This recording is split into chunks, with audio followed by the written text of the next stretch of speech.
What if giving dinner to two strangers could make you a millionaire overnight? This is Jamal, 12 years old, washing dishes for $8 an hour. Tonight he's about to make a choice that changes everything. The elderly white couple at table 6, digging through empty pockets, looking desperate. Jamal doesn't know any of this. He just sees two people who need help, and he gave his only meal to them. He thought no one noticed, but someone powerful did. The next morning, Jamal woke up to the same sound he always did, the faint hum of traffic outside his small apartment window and the clatter of neighbors rushing to work. His stomach was empty, as it had been many mornings before, but the memory of last night's choice lingered warmly in his chest. He had given away his only meal to an elderly couple he barely knew. He didn't regret it, but the hunger gnawed at him more deeply than usual. Still, he whispered to himself, they needed it more. Jamal was only 12 years old, but hardship had aged him. His mother worked long shifts at a diner across town, barely making enough to keep the lights on. His father had passed away years earlier, leaving behind nothing but stories of resilience and the importance of kindness. It was those lessons that guided Jamal now. As Jamal dressed for school, his mind wandered back to the couple. Their faces had been etched with exhaustion and despair. He had noticed how their hands trembled as they accepted his offering, how tears welled in their eyes before they whispered a quiet, "Thank you." That image replayed itself over and over in Jamal's mind like a reminder that even the smallest act of compassion could create ripples. What Jamal didn't know was that someone had indeed seen his selfless act. Across the street, parked quietly in a sleek black car, a man had been watching. This man was not ordinary. He was a millionaire, though his wealth was not flaunted with gold chains or designer suits. His wealth came with responsibility, a quiet dignity that most people wouldn't even notice. He was in the neighborhood for business reasons, inspecting a property he intended to buy. But what he witnessed that night changed his priorities. The man's name was Richard Alcott. In his late 50s, Richard had built a fortune in real estate and investments. He had long believed that wealth was meaningless if it didn't serve others. But years of living among powerful circles had hardened him, and his trust in humanity had waned. Yet when he saw Jamal, a young boy giving away what little he had to strangers, Richard felt something stir inside him, something he hadn't felt in a long time: hope. Richard couldn't stop thinking about the boy. He asked himself, what kind of strength does it take for a hungry child to give away his only food? That night, he sat in his penthouse overlooking the city, staring out at the skyline, his mind restless. He had attended charity galas, written checks for causes, and donated to shelters, but none of it felt as raw and genuine as what he had just witnessed. This wasn't charity for recognition. It was sacrifice born from love. Meanwhile, Jamal went about his day, unaware that his life was about to change. At school, he listened to the teacher drone on about fractions, but his stomach growled too loudly for him to concentrate. Some classmates whispered and laughed at his worn-out shoes, but Jamal ignored them. He had grown used to being overlooked. Still, he held his head high, because his father's voice always rang in his ears. Son, the world may forget you, but you must never forget yourself. After school, Jamal walked home, passing by the same streets lined with broken fences, cracked sidewalks, and corner stores with flickering neon signs. Life in his neighborhood was rough, but he had learned to see beauty even in the smallest things, like the laughter of children chasing each other down the block or the smell of fresh bread from the bakery where he sometimes helped sweep floors for a slice. When Jamal reached home, his mother was already gone for her evening shift. On the table lay a note scribbled in her hurried handwriting. "I'll be late tonight. Love you." He sighed, then placed the note gently on the shelf where he kept all her old notes, as if each one was a treasure. Hours later, just as Jamal was about to drift off to sleep, there was a knock on the door. He hesitated. Visitors were rare, especially at night. Slowly, He walked to the door, his heart pounding. When he opened it, he saw a tall man in a tailored suit, standing under the dim glow of the hallway light. "Good evening," the man said with a warm smile. "Are you Jamal?" Jamal's eyes widened, uncertain. "Yes, sir. Who are you?" "My name is Richard," the man replied, his voice calm but steady. "I saw what you did yesterday. You gave away your meal to that elderly couple. That was extraordinary." Jamal froze, unsure how to respond. He hadn't thought anyone had noticed. "It was nothing," he mumbled, lowering his eyes. "They needed it more than me." Richard knelt slightly, so his eyes met Jamal's. "Son, what you did was something most adults wouldn't do. It takes courage to give when you have so little." Before Jamal could reply, Richard handed him a business card. "I want to help you. Not just you, but your mother, your future, your dreams. May I come in and talk?" Jamal's heart raced. He didn't know if he could trust this stranger, but something about Richard's voice carried sincerity. Carefully, he opened the door wider, allowing him inside. The conversation that followed would change the trajectory of Jamal's life. Richard explained who he was, the empire he had built, and how Jamal's single act of kindness had reminded him of the values he had lost along the way. Jamal listened quietly, trying to grasp the enormity of the moment. Richard leaned forward. "Jamal, I want to invest in you. Education, food, security, whatever you and your mother need. And one day, when you're ready, I hope you'll pass it on to someone else." Jamal's eyes filled with tears. For the first time, he felt that maybe, just maybe, the world saw him not as invisible, but as someone who mattered. The next few days were unlike anything Jamal had ever experienced. Richard's visit was no empty promise.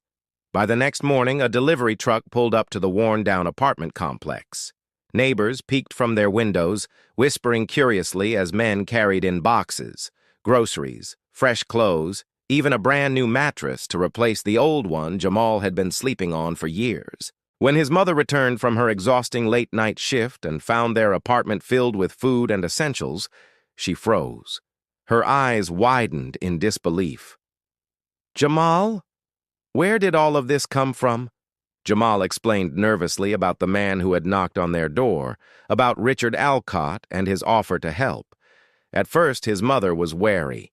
She had lived long enough to know that promises often came with hidden strings attached. But when Richard himself returned later that evening, politely introducing himself, her suspicion slowly softened. "Mrs. Harris," Richard said respectfully, "I don't want anything from you. I only want to support Jamal. What I witnessed was more than kindness. It was a lesson for all of us. Your son reminded me that humanity still exists." She studied him carefully, searching for a lie, but his sincerity was unmistakable. Tears welled up in her eyes as she shook his hand. For the first time in years, she allowed herself to feel a flicker of hope. In the following weeks, Richard's involvement in Jamal's life grew deeper. He arranged for Jamal to be enrolled in a better school across town, one where opportunities stretched far beyond the confines of his neighborhood. He also hired a tutor to help him catch up on subjects he had struggled with. Jamal had always been smart, but hunger and hardship had kept him from focusing fully on his education. Now, with food in his belly and a safe space to study, his potential began to shine. Still, Jamal struggled with the sudden change. He felt out of place among wealthier students. They wore crisp uniforms and carried brand-new backpacks, while he felt the weight of where he came from pressing on his shoulders. Some students even whispered behind his back, questioning why a boy from the wrong side of town was suddenly in their school. One afternoon, Jamal confided in Richard. "I don't belong there. They look at me like I don't deserve to be in the same classroom." Richard listened quietly before answering. "Jamal, let me tell you something. I came from nothing, too. People doubted me at every step. But belonging doesn't come from where you start. It comes from what you prove. And you've already proven more than most." Those words sank deep into Jamal's heart. He realized Richard wasn't just helping him survive, he was teaching him how to believe in himself. Meanwhile, word of Jamal's story began to spread beyond the walls of his apartment and school. Richard, moved by what he had witnessed, shared the story at a business conference one evening. "A boy who had almost nothing gave away the only food he had," he told the audience. "He reminded me that wealth is not measured in dollars but in sacrifice." The story went viral. Soon, newspapers picked it up. Headlines read, "Young boy's selflessness inspires millionaire's mission." TV stations interviewed Richard, and Jamal's neighborhood buzzed with pride. For once, their community was in the spotlight for something positive. But with recognition came challenges.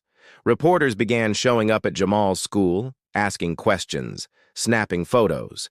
Some classmates grew envious, treating him differently, while others admired him. Jamal struggled with the sudden attention. One evening, when cameras had finally left their doorstep, Jamal asked his mother, "Why me? I didn't do anything special. I just gave them food." His mother hugged him tightly.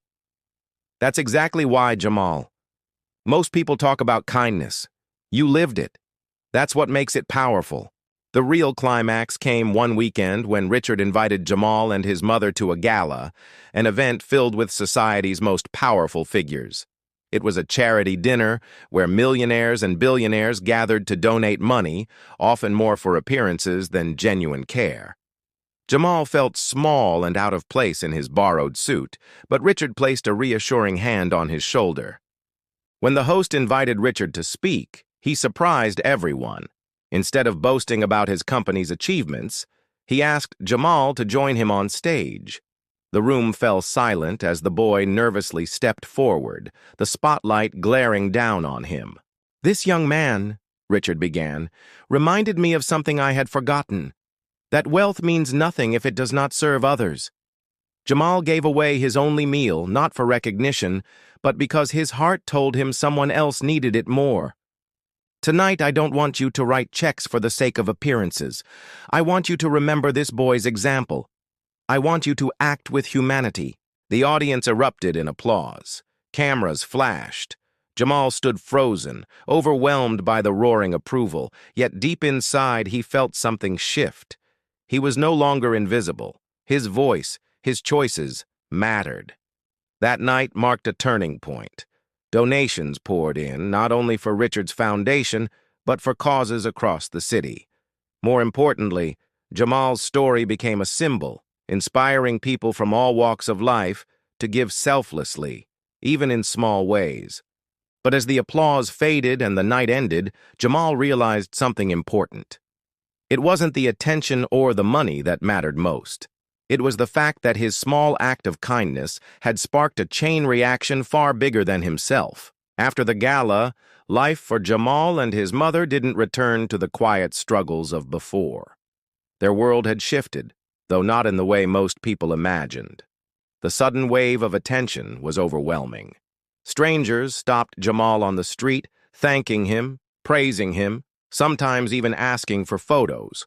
For a 12-year-old who once felt invisible, it was surreal. But fame brought its own challenges. Some kids at his school grew jealous. Whispers followed him down hallways. "He's only special because some rich guy picked him." Others called him a charity case. The comments stung, but Jamal held his head high, remembering Richard's words. "Belonging is proven, not given." Richard noticed the pressure weighing on him.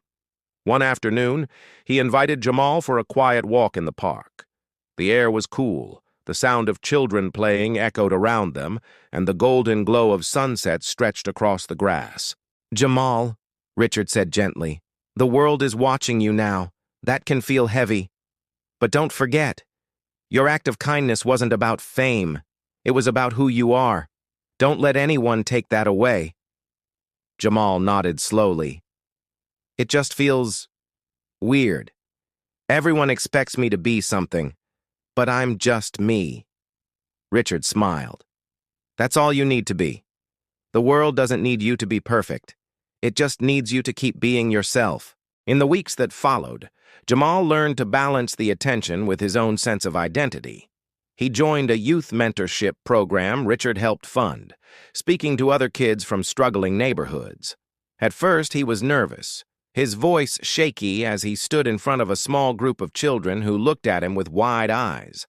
But when he told them the story of the meal he gave away and how it had changed his life, he saw their faces light up with inspiration. "You don't have to be rich to give," he told them. "You just have to care." It was in those moments Jamal realized his story wasn't just about him anymore. It was about sparking something in others. Meanwhile, Richard himself was changing. For years, he had lived in a world of deals, profits, and numbers. But Jamal's example reminded him that true wealth was measured in the lives you touched.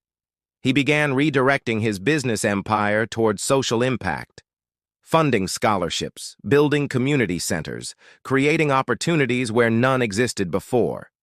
People began to whisper about Richard too, but this time the whispers weren't cynical. They called him the millionaire with a boy's heart. One Saturday morning, Jamal and his mother sat at their small kitchen table, though now it was filled with food and laughter instead of silence and hunger. Jamal asked softly, "Mom, do you ever think about that couple? The ones I gave the food to?" She smiled faintly. "I do. I hope they're doing better now." As if fate had heard their conversation, there came a knock at the door later that afternoon. When Jamal opened it, his eyes widened in surprise. It was the same elderly couple.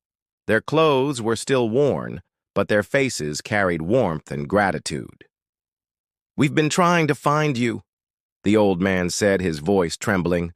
"That night, you saved us. We want you to know we're okay now." The woman reached into her bag and pulled out a small loaf of bread. "It isn't much, but it's what we can give. You gave us hope when we had none. We'll never forget that." Jamal's eyes filled with tears as he accepted the bread. It wasn't about the food. It was about the circle of kindness completing itself. What he had given came back to him, multiplied in meaning. From that day, Jamal carried a new sense of purpose. He didn't just want to survive poverty, he wanted to be a force for change. He studied harder, worked with his mentors, and slowly began shaping his dreams. He no longer felt small, he felt capable. As the years went on, Jamal's bond with Richard deepened. The millionaire didn't treat him like a project or a headline. He treated him like family. And Jamal, in turn, gave Richard something money had never been able to buy: faith in humanity. One evening, as Jamal prepared for bed, he looked out his window at the city lights. For so long, those lights had seemed distant, belonging to a world far removed from his own. Now, he realized something powerful. The lights didn't just belong to others.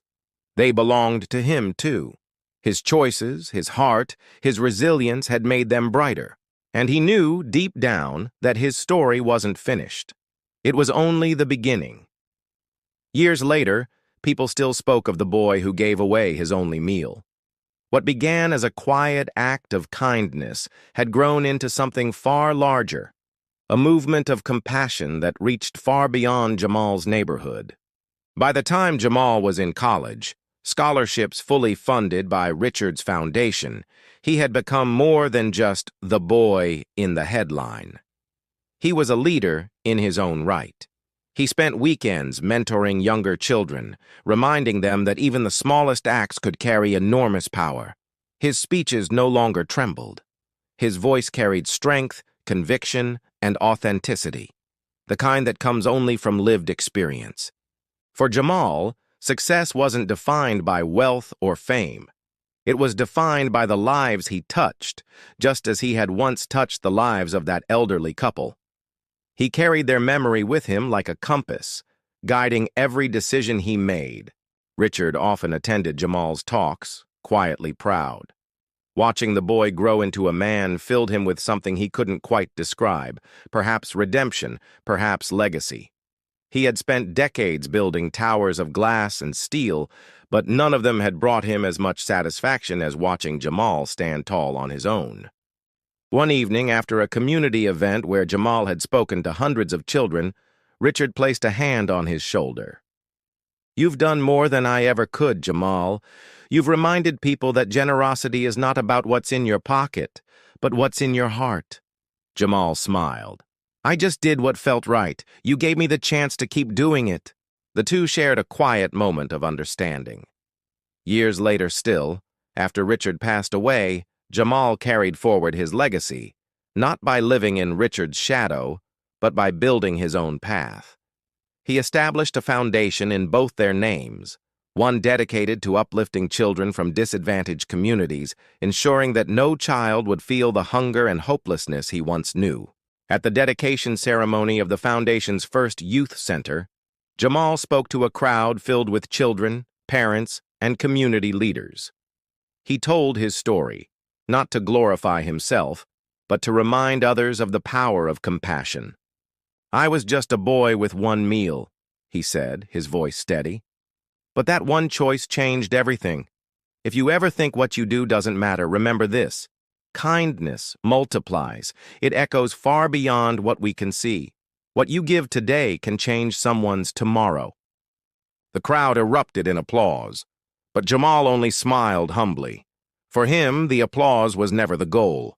The goal was to keep the cycle of kindness alive. As the sun set that evening, painting the sky with hues of orange and gold, Jamal stood outside the youth center, watching children laugh and play. His journey, from hunger to hope, from invisibility to inspiration, was a reminder that true greatness doesn't come from power or wealth. It comes from sacrifice, compassion, and the courage to put others first. The boy who had once given away his meal was now a man who fed thousands, and it all began with one choice, one act of kindness, one moment that proved humanity's greatest wealth lies not in what we keep, but in what we give.